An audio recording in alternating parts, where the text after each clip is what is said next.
Judge Tim Gardelman SC took more than an hour to hand down his sentence as Lee Norman Randclawd sat in the dock awaiting his fate over the December 2016 manslaughter of Jennifer Bates.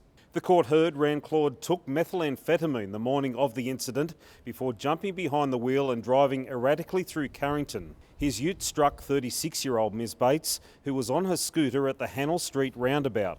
After taking into account a range of factors, including Randclawd's guilty plea and self-medication for mental illness, Judge Gardelman handed down a 7-year prison sentence with a 4-year non-parole period. The victim's parents and husband emerged from the courtroom and spoke about today's outcome. Do you feel a sense of relief? No.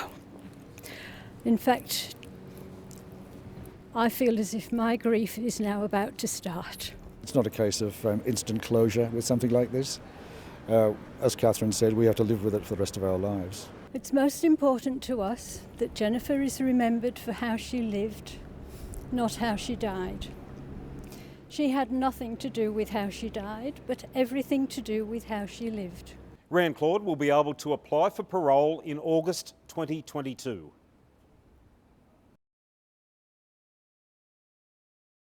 The end of the line is almost in sight, but some Newcastle business owners say they've had enough. They're joining a Sydney-based class action, claiming trading has been crippled by light rail construction. I've had about 40 businesses come to me with their own story, and some of them have been so emotional, we've just cried about it. Frontline Hobbies owner Colin Scott has been the driving force behind Newcastle's inclusion. He moved his flagship store off Hunter Street. All levels of government are just not listening to the problems, and we're just hitting a brick wall. So we have to take the next step. We don't want to have to do this. Mr Scott says the build has not been what was promised. We were promised the parking would stay the same. It's a clear way now. We're just suffering financially, emotionally, the whole bit. We've been dudded all the way along the line. Businesses can sign up tomorrow when lawyers come to town to discuss details. Transport for New South Wales issued a statement today saying businesses were consulted about short and long-term impacts well before construction began, and that those along the route will see the biggest benefit once light rail services start early next year. Samantha Long, NBN News.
This government is sitting on a $63 million pot of money for coastal erosion. They've only spent 4% of it. At this rate, by the program's end, they'll have only spent 10% of it. Meanwhile, we've got Stockton washing away. We've got people in hazmat suits patrolling the beach for asbestos.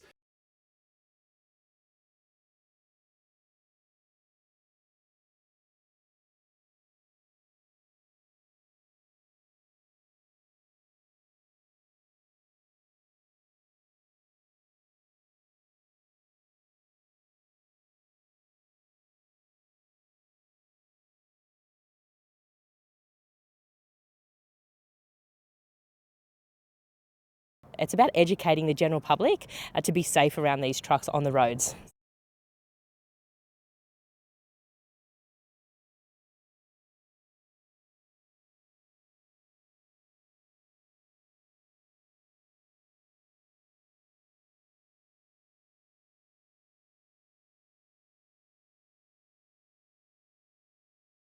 taking a leap of faith at McDonald Jones Stadium. Familiar faces in an adrenaline-fuelled fundraiser for our heroes in the sky. More than 20 Hunter personalities abseiled down the stand, some more gracefully than others. Oh, it is a lot scarier than it looks on the ground. I know I was really scared, so my hands are still shaking. The nerves set in before going over the edge. How are you feeling? I'm actually feeling more nervous than I expected. I think it's just a first step over and then I'll be fine, and I'm just going to take it in and I think try and enjoy it. NBN weatherman Gavin Morris, in full 80s Van Halen attire, went ahead and jumped. He tried to get his footing again before... I couldn't kind of get it there. I kind of had an upside down thing, but anyway, maybe I'll go up again and do it again, give it another shot. And he did just that, with Kurt Gidley by his side. I jumped at the chance. It's something I hadn't done before, and to raise some great money for Westpac Chopper. Great is an understatement. The so-called Leaders Leap raised more than $70,000, and there's still time to donate. Samantha Long, NBN News.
She was a guest of honour at last night's Hunter Sporting Hall of Fame event, but Pullman has a chance to earn her own special accolade this weekend, a place in the Super Netball Grand Final. Her Giants are facing the Fever after beating them just last week. Julie kept on reminding us what we were playing for, a home final and to finish first. So a little bit weird that we're playing Fever 2 weeks in a row, but we're really excited to be at home and we just have to win this one so we can get a home grand final. Pullman has impressed this campaign.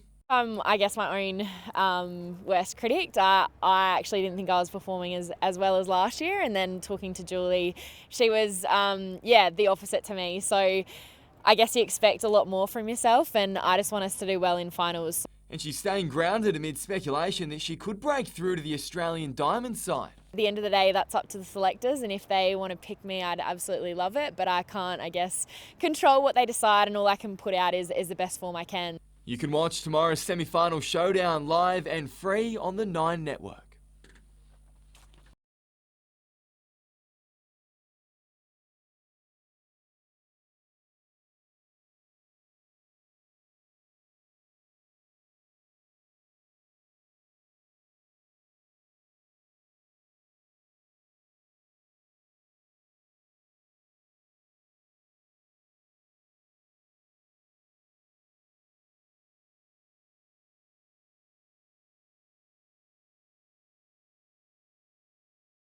Newcastle Entertainment Centre transformed before the Bulls and Cowboys are set loose. Are you guys crazy?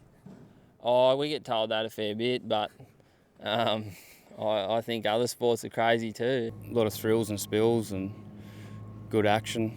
Justin Robars knows that more than most. The Bullet Eela product will return to the national stage tomorrow night after a 2-year recovery from a major knee injury. I heard it a few times and just never really got it looked at and just kept pushing on, and 6 years later I Went and got it looked at. Took them 2 goes to fix it, so they couldn't do the surgery in one go. So, but glad I've got it done now. Miss travelling with my mates more than anything and just having a good time, and now I can come back and enjoy it and do what I love doing. Camaraderie is key in this sport. We're all mates of riders. We're competing against the bull. We've got to do our job against him for 8 seconds. Born and raised at Gressett, Cliff Richardson will line up against his brother and 2 cousins at his home event as he closes in on the national title. He's currently 3rd in the rankings. It's everyone's dream as a bull rider. When we were kids starting off, we didn't know the guys that were at the level we're at now. We all looked up to them, and the guys that won the Australian Championship, it's the best you can get. You got to take each bull as it comes, each event as it comes. It's not over till the last bull's bucked.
A mountain of goods alongside an army of volunteers. When the going gets tough, there's no denying the hunter gets going. You know, we've been here since 5:30 this morning. All these trucks, I think, it looks like they're all going to get filled. We've got about 8 now, so started off as 1, now we've got 8. Like so many others, Shane Worrell saw the plight of our farmers and had to act, putting work to one side to run the filler truck for a farmer donation drive. He's been blown away by the community support. We've literally had people dropping off full pallets of stuff, you know. People are rocking up crying, you know, they've got tears in their eyes just so they can't believe, you know, what's actually happening here. So the fact that every single thing here and every cent goes straight to the farmers. From non-perishables to drinks, even food for our 4-legged friends. An entire truck of water, another welcome sight for the bush.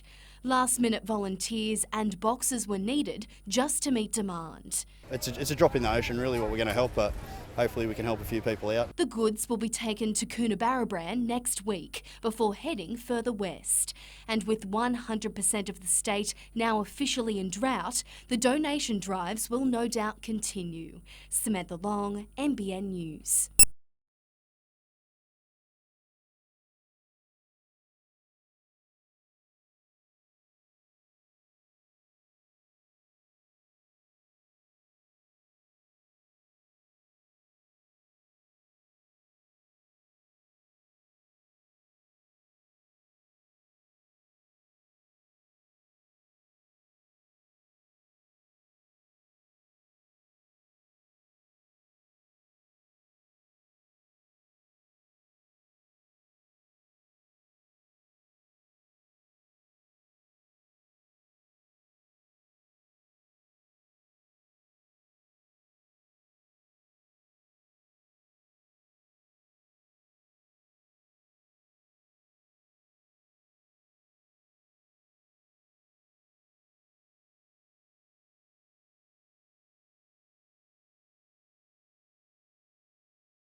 It was standing room only as inner-city traders discussed a project which they say has backed them into a corner. The time delays, the noise, the dust, the mitigation, the fact that they were going to go down one way, then they changed their mind and they're going down another way. According to business owners, their livelihoods are in tatters, and this class action is now their only hope of getting something back. The foot traffic that was there 2 or 3 years ago, we haven't seen them for 3 years. We were trading extremely well. Had a good bank balance. The bank balance is gone. Just shy of 40 businesses signed on the dotted line today, and Victory Lawyers expects that number to grow. It argues the state government hasn't met a duty of care to support small business, and that the project has been mismanaged. What will be alleged here is that they didn't do so in breach of that duty, and ultimately these businesses have suffered. We've got the physical evidence, we've got the document evidence, we know the losses and we know the pain. The Sydney-based team is also working on a similar class action over the George Street light rail construction. Lawyers are analysing the Newcastle project's scope, road closures and related loss of income. The government argues that confidence in Newcastle has never been stronger, with businesses set to benefit soon after services start. This uplift is never going to make up for the losses that we've already experienced. There's no time machine to go back here. And if there is any uplift, it will be years before any of that is experienced. Samantha Long, NBN News.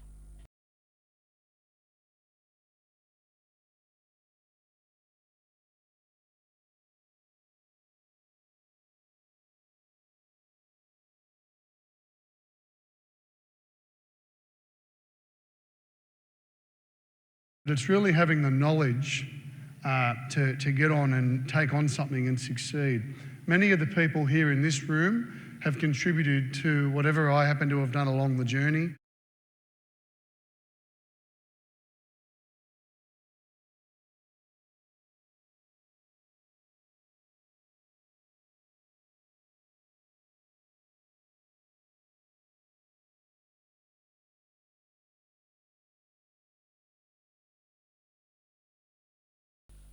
From building supplies and sports equipment to hospital beds, all going to children who need it most.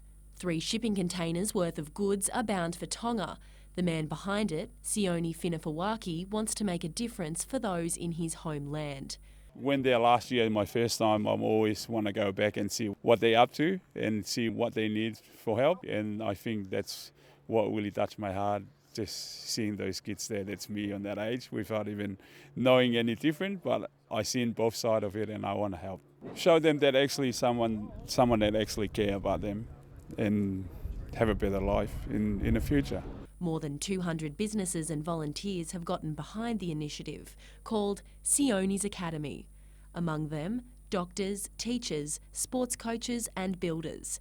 Around 60 will also head to Tonga for 2 weeks in October. We're going to rebuild my primary school in Tonga. Then we run sports clinics at all the schools and workshops as well for the coaching. Sione also has plans to build a sports centre there in the next 3 years. Lauren Kemp, NBN News. It started with so much promise.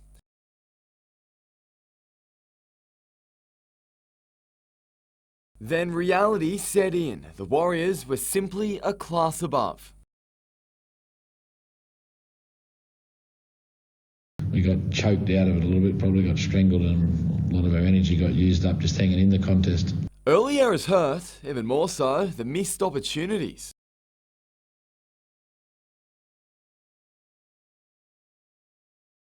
New Zealand is now eyeing off a run at the top 4, while Newcastle is left staring down a daunting run home.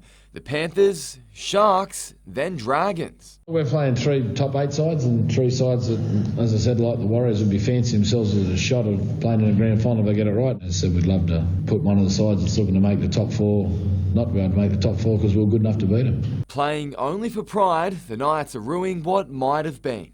Look, I've got no doubt, if we kept our top squad fit, we'd be in a better position.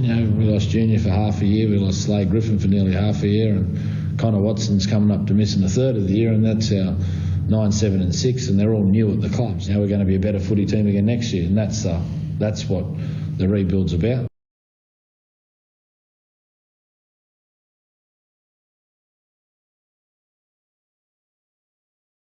The finals aren't here yet, but this was must-win for Maitland. Level with Charlestown, who had the bye in this penultimate round, and just 1 point ahead of Hamilton, they started with a clear intent. The Magpies pressed hard, searching for an opportunity. They were denied a penalty here, but soon enough they had their lead. Alex Reid's long-range effort was sensationally denied by Brad Swancott, but there was no stopping Sean Pratt. That began what was a long and nervous wait for Maitland. Braden Crowley fired this warning shot before Ryan Griffiths attempted to pull off the unbelievable. It was all to no avail. The Jaffers' frustration was made clear when Joel Griffiths believed he'd won a corner, but when the linesman ruled otherwise, Griffiths appears to almost kick the ball in his direction before pulling away. He was shown a yellow card for the incident.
A toast to history. Celebrating Australia's oldest continuing wine region, the first vines dating back to 1867. We really are the repository of a lot of original grapevine material in Australia. Until now, that history has been passed down through a handful of hunter dynasties. History about to be captured through a $100,000 state government grant to map our winemaking heritage. The Hunter Valley wine industry supports nearly 3,000 jobs. A big part of that is understanding that the wines are about 160 years old or older. And that understanding closes a critical gap in the region's wine tourism market. An industry competing against 14 other regions to contribute $500 million to the hunter economy each year. We know that if we can get this story told well, it will bring other visitors to the region as well. The major focus of the heritage mapping will be centred on pre-1968 plots. The reason? That was the year a once-in-a-generation stock market boom happened. And if you didn't own a winery, you hadn't made it. In the late 60s, if you were in the right part of society and one didn't have a share in a vineyard, you weren't really socially acceptable. So this era just exploded. But with the explosion came an influx of introduced varieties. During that explosion, the vine material could have come from anywhere. So 1968 and older was what I selected because those vines would have been planted in the vast majority, from cuttings from things that were already here. A rich history worth bottling for future generations. Stephen Mount, NBN News.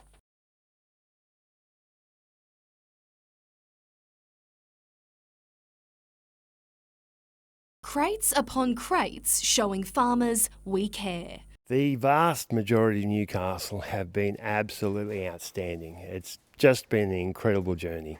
Just last month, Michael Daly helped set up the Newey Farmers Aid Facebook page. It attracted a groundswell of support, with all 28 donation stations across Newcastle, Maitland and Port Stephens inundated with non-perishable goods.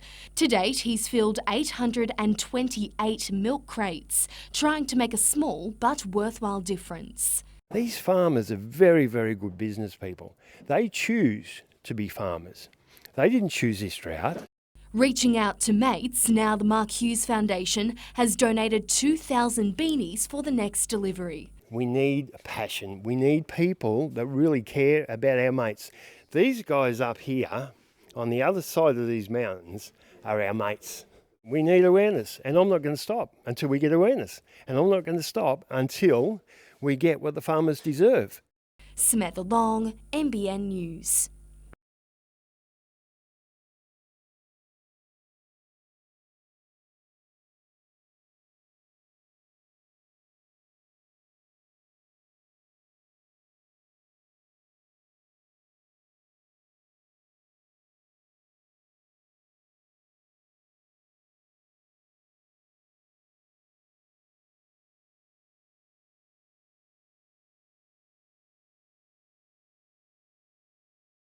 I came back through towns like Bathurst and Carcoar and Lithgow, and it was just diabolical. There's just no feed there. We're at about 30,000 at the moment, and we're hoping after the end of today that 50,000 is in reach.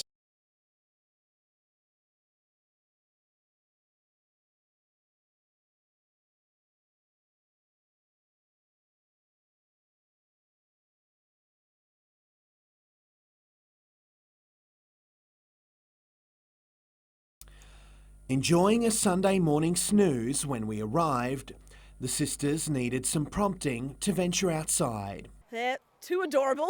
Currently nameless, the month-old pups are beginning to explore their surroundings. They are starting to get a lot more adventurous and coming out and playing with everybody. You can tell some have been watching their parents closely, while others are discovering things for themselves. Regardless, the group is already melting hearts and changing minds during close encounters like this one. They don't eat a lot of livestock and they control our pest numbers, so they will actually go for things like feral cats and foxes, so they are a really helpful species.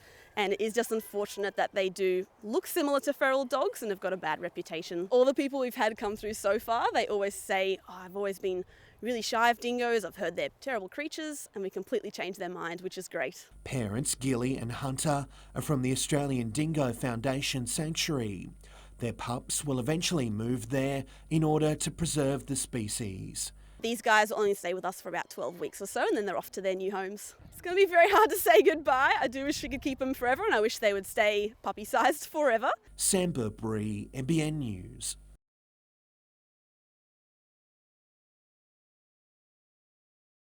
Bull ride. He's got him. Young man trying to... Oh. Yes, he's got him. He's got him. He has got him. Come on now, Cliffy. Let's make a little noise.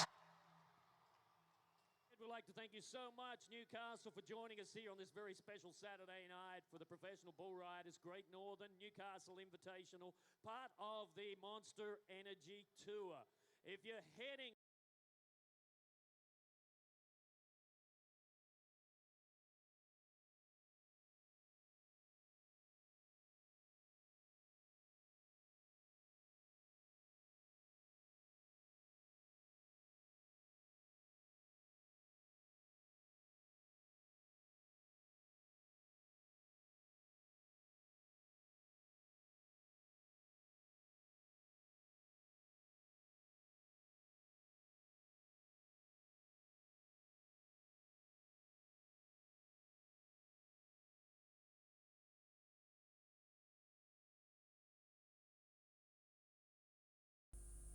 4 points outside of finals qualification before kick-off, Olympic made the perfect start. Reece Pappas teed up Leo Bertos from long range before he provided a great ball for Scott Pettit.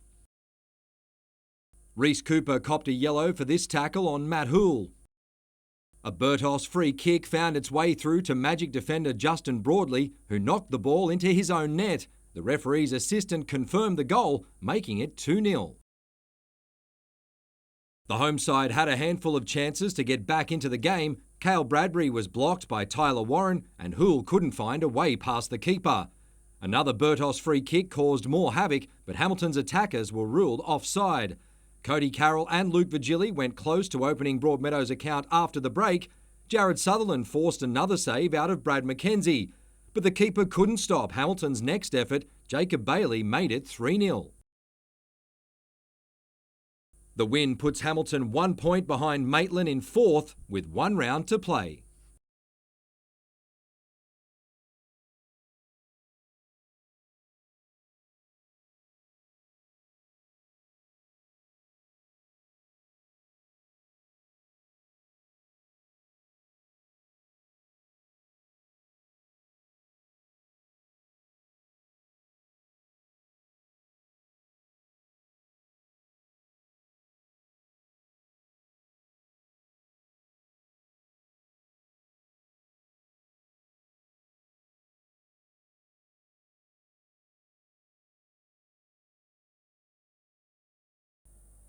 The home side waited 10 minutes to open the scoring. Jake Lawrence set up Harry Van Dartel. Minutes later, it was the left flank where a gap opened, Daniel Martini darting over for the Lions' second. A few minutes later, Lawrence made a break and kicked for Lachlan Walmsley, who went close to adding a third. Walmsley had his reward shortly before the break as Tom Cronin set up the fullback to make it 18-0 at the break. The home side picked up where it left off shortly after the restart, Walmsley quickly bagging a second try. The travelling Cessnock fans finally had something to cheer about when Marvin Filippo crashed over from short range. But South's Tory Freeman was just as determined at the other end and the Lions led 30 points to 4. The Goannas did manage one more try to close the gap to 20, but that's as good as it got for the visitors.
A day of justice for Dutchie?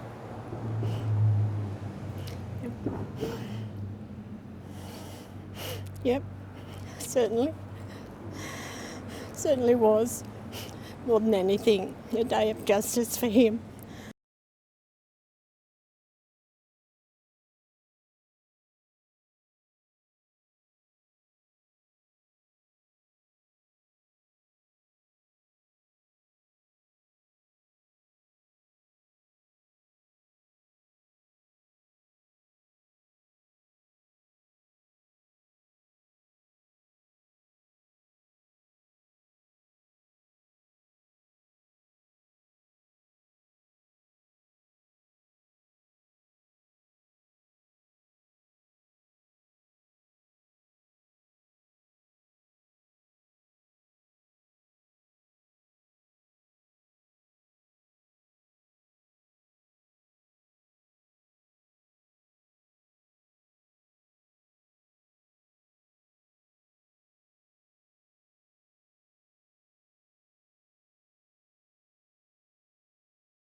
Everywhere you look, you can see the dire situation facing our farmers. Like so many, though, the Deary family is doing everything it can to keep the cattle that remain on its property near Scone fed.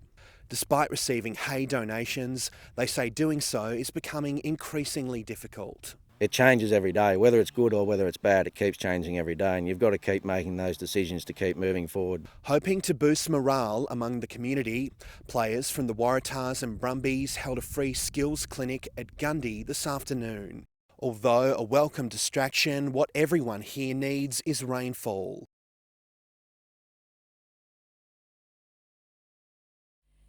Thousands of dollars worth of hay, feed for stock, and the thing drought-affected farmers need most, water. 28,000 litres of it. Just some of the generous donations Cameron Waters and his mates will drop off when they make a 400-kilometre trip to Coonabarabran this Sunday. It's almost third world out there. These people are proud and they're strong people, and they're not out for any sort of charity, but we're just going to have to go out and give our fellow Aussies a hand, eh? They're donating both goods and services. Cameron is a mechanic by trade. We've got about 10 to 12 mechanical tradesmen coming. They've taken leave from work for free. Most of them run their own businesses. No small sacrifice, but he says it's one that needs to be made. With farmers being forced to choose between feeding livestock and farm expenses, the last thing they need is for machinery to break down. For instance, one of our friends, one of their pumps had broke down. It was $9,000 to fix a pump. So they had to sell cattle that they had for 10 years, their breeding stock, to pay. They'll spend the week out west, repairing gear and providing peace of mind. If we can go out and make these things safe to drive or make their life a little bit easier, so the tractor's going to start when they turn the key, for instance, they're not jump starting it, or it's not leaking oil and fuel and things like that everywhere. Jacinta Lee, NBN News.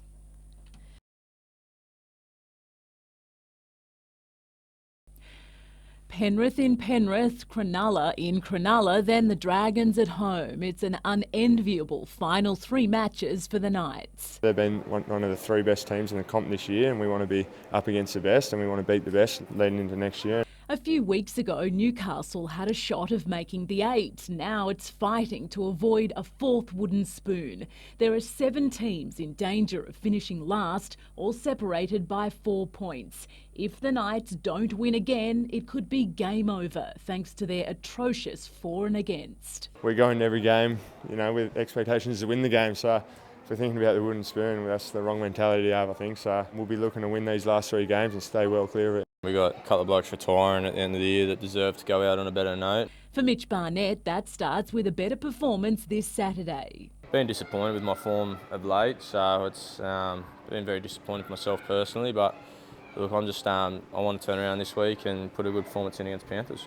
With 5'8" Connor Watson battling to overcome a groin injury, Bulldogs-bound Jack Cogger is relishing his last few matches with Mitchell Pearce. He's taught me a lot, and sometimes it's not, verbally or anything like that. It's just watching what he does and how he trains and how he prepares, and he's been a great player in this competition for a long time, so trying to get as much out of him as I can.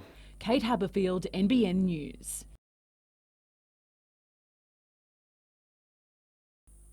They only started sailing in the NACRA class together earlier this year and went into the World Championships with no expectations.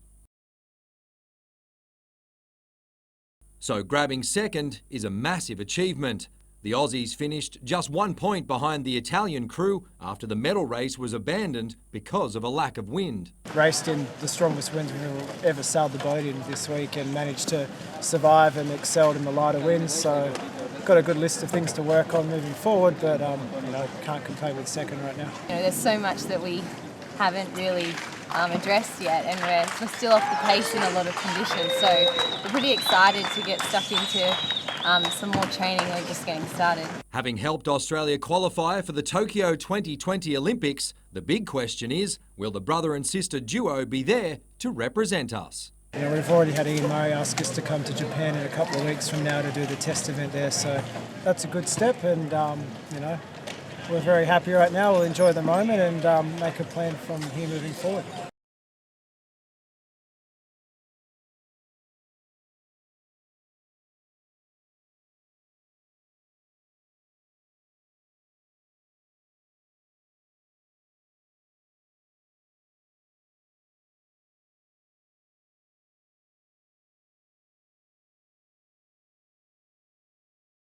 I have seen the stadium and pitches and things like that, and man, I think it's going to be really, really awesome. I'm actually really excited. Anytime to get back to Kiwiland is a nice trip. There it is! Reid will dive up the inside and takes the lead. Night one here at the AusX Open belongs to Chad Reid. He takes it out. Don't miss SX.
It was the ultimate insult, a defiant act of disrespect to those still hurting. One word of contrition, Philip. Why didn't you have it 40 years ago? You pig. You pig. Typical bloody Catholic. A supporter of former Archbishop Philip Wilson with some poorly chosen words for clergy abuse survivor Peter Gogarty. Come on. You and me, on camera, right now. Who's the good guy and who's the bad guy? Rubbish idea, mate. What? Rubbish like me? Excuse me, did you call me rubbish? Nothing. Forget it. The outburst, another blow for victims, with Wilson avoiding jail for concealing child sex abuse, deemed suitable to serve his 6-month non-parole period in home detention. Are you happy with the sentence? In May, a magistrate found Wilson failed to tell authorities about the sexual abuse of altar boy Peter Cray at the hands of pedophile priest James Fletcher in the Hunter back in the 1970s. It was only after his sentence last month Wilson finally bowed to public pressure and resigned. Wilson's barrister Ian Temby QC today confirmed the former Archbishop will appeal his conviction but not his sentence, and that the 67-year-old will serve the entire 6 months of home detention. In the meantime, the fight for justice continues. This has been a landmark case, okay? It set precedent in law. The community have been outraged by the leniency of the sentencing. We'll present it to New South Wales Parliament and we'll call upon them to increase the penalty to make it a serious indictable offence. Tyson Cottrell, NBN News.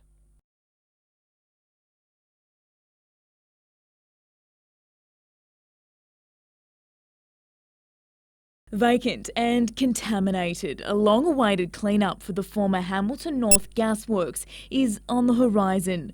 Owners Gemina Energy are exhibiting its $11.5 million environmental impact statement before it can be approved by the Department of Planning and Environment. Our intention is to remediate the site to commercial industrial standard, and we have no future specific plans for this site. We are looking at options both internally to see whether we need to use it for our uses or whether a developer would be interested in taking the site. Hamilton North residents had an opportunity to ask questions at an information session late this afternoon. Odour, dust, increased traffic, all of those considerations have been put into our EIS, which will be on exhibition at the moment. All 74,000 square metres of the Clyde Street property will be contained, despite only 30% of the land being contaminated. Installation of a 510 metre long barrier wall down to 10 metres, which bisects the centre of the site. And following that installation, there'll be an emplacement of a capping layer, which will stop precipitation entering the ground beneath. If the plans are approved by the end of this year, the project will be complete by 2020. Community feedback is open until August 29. Georgia Marr, NBN News.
Unprecedented and unforgiving. The drought ravaging our inland communities is causing many landowners to make life-altering decisions. It hasn't really compared to any of the other dry periods we've seen before. And the Dearys run a cattle property at Sedgenhoe near Scone. They're currently relying on hay donations to supplement expensive cotton seed.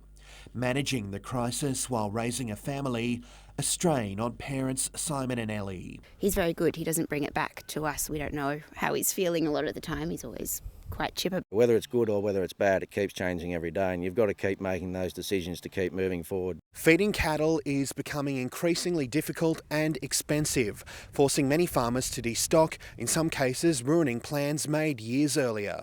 I can understand how people do really struggle with those decisions because that emotional factor comes into it. You wind up, probably sacrificing a lot of animals which you'd probably, would rather have kept and hung on to for a lot of years to come. Preserving what remains is thankfully getting easier. Drought assistance now starting to filter through. Please don't self-assess. Come to events like this, pick up the phone and talk to us, and we'll really help make sure people actually get an accurate assessment. Even with community and government support, many say they face a challenging and uncertain future. It is going to be that bit of a financial struggle for a fair while to recover from what's happened. Sam Burbury, NBN News.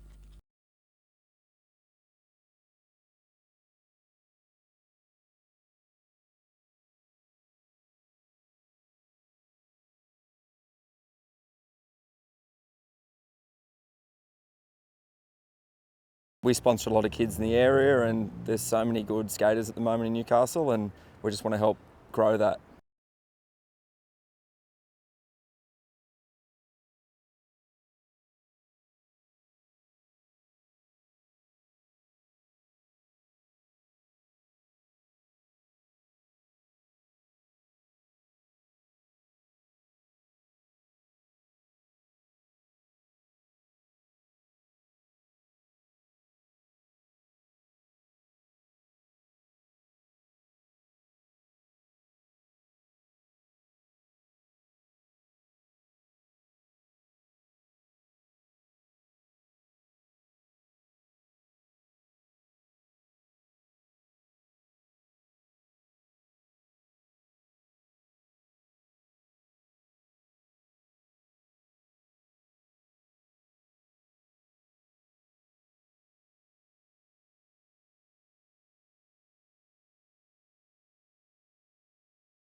He lit up the A-League in his debut season, but Ronald Vargas says that was nothing. I think I didn't do anything last year because of my injury. It's something that was very bad, personal. And this year I have the opportunity or the chance again to really do for my job or what I really need to do. And I'm preparing myself every day for this. Sidelined most of last campaign by his horrific injury, he still showed enough brilliance to be re-signed. This is something that now I need to give back to them, and only to them, to the supporter and to Newcastle and to everybody. There's an even bigger motivation, redemption. The fire is burning bright for the Jets. They are very hungry to be champion. We were very close last year when probably not many people expect this, and we need to keep it this way. In the way how we are working and with this feeling that we didn't get last year is good to prepare yourself for this season. Vargas will be unleashed against Melbourne City in Newcastle's upcoming FFA Cup game. Now back with the team, he's quickly catching up to speed. It's good. I'm getting there. So that is the most important. Samuel Jordan, NBN News.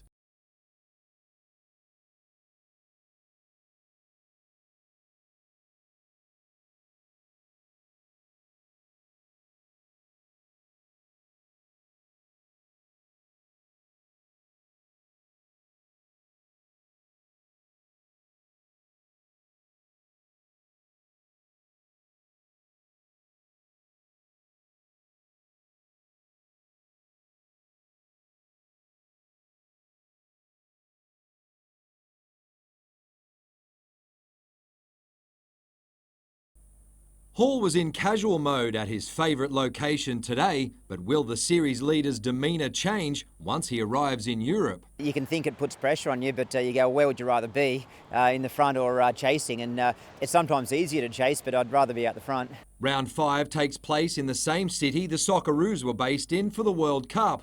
The Aussie pilot is confident he'll enjoy more success racing in Russia for the second year in a row. It's the same location in Kazan. It's a different track this year. I think the track actually suits us a bit better this year as well. It's got a lot of turning. There's only one straight section. The rest of it's all turning pretty hard. So I'm looking forward to being able to use that to my advantage. With everything going to plan so far in 2018, it's steady as she goes for Hall and his team. We've got a list of stuff we're going to do for the rest of the year. We're always cautious about, when something's not broken, so they're just little things we're going to experiment with, but we're pretty happy we've got a good setup at the moment.